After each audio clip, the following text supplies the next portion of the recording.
Assalamualaikum warahmatullahi wabarakatuh. Saya Febriana Nur Hamidah, NPM 21901092115.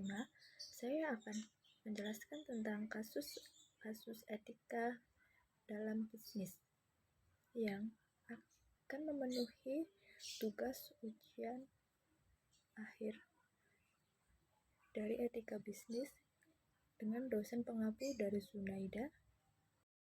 Kasus etika bisnis yang pertama adalah kasus pelanggaran dari perusahaan Uber. Perusahaan Uber seringkali terlibat dalam kasus pelanggaran, mulai dari kasus yang kecil hingga kasus yang cukup besar.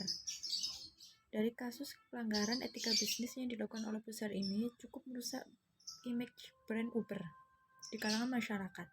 Kasus ini bermula ketika mantan karyawan Uber, yakni Susan Floor, mengatakan bahwa kepada pihak publik, perusahaan memiliki budaya pelecehan seksual yang begitu mendarah daging. Karena dugaan tersebut begitu mencengangkan, maka Uber pun mengalami periode kesengsaraan dan membuatnya harus menyerahkan mayoritas pasarnya pada perusahaan lain, yaitu Lyft.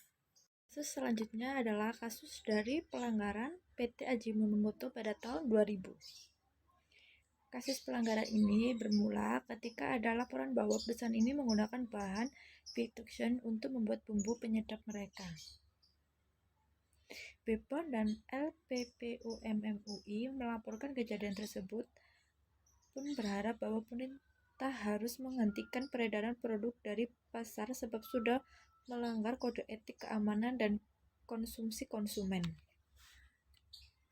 PT Ajinomoto pun menyatakan permohonan maafnya kepada publik dan pihak yang sudah dirugikan. Mereka pun berjanji untuk tidak mengulangi kejadian tersebut serta membuat bumbu penyedap sesuai prosedur dan ketentuan yang ada. BPOM sendiri menyarankan agar mereka menggunakan menu agar produknya lolos tes kehalalan. Kemudian ada kasus pelanggaran dari PT Megasari Makmur, yaitu obat anti nyamuk HIT yang diproduksi oleh PT Megasari Makmur dinyatakan ditarik dari peredaran karena mengandung zat aktif protein dan difros yang dapat mengakibatkan ketergantungan kesehatan terhadap manusia. HIT yang promosinya sebagai obat anti nyamuk ampuh dan murah ternyata sangat berbahaya karena bukan hanya menggunakan proxy tetapi juga diklorid, yaitu zat turunan klorin yang sejak 10 tahun dilarang penggunaannya di dunia. Obat anti nyamuk HIT dinyatakan berbahaya yaitu jenis HIT 2,1A dan HIT 17L.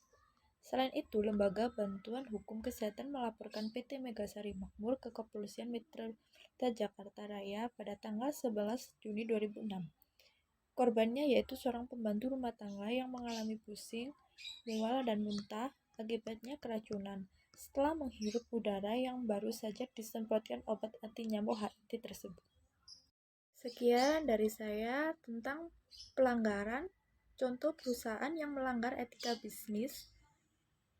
Terima kasih dan wassalamualaikum warahmatullahi wabarakatuh.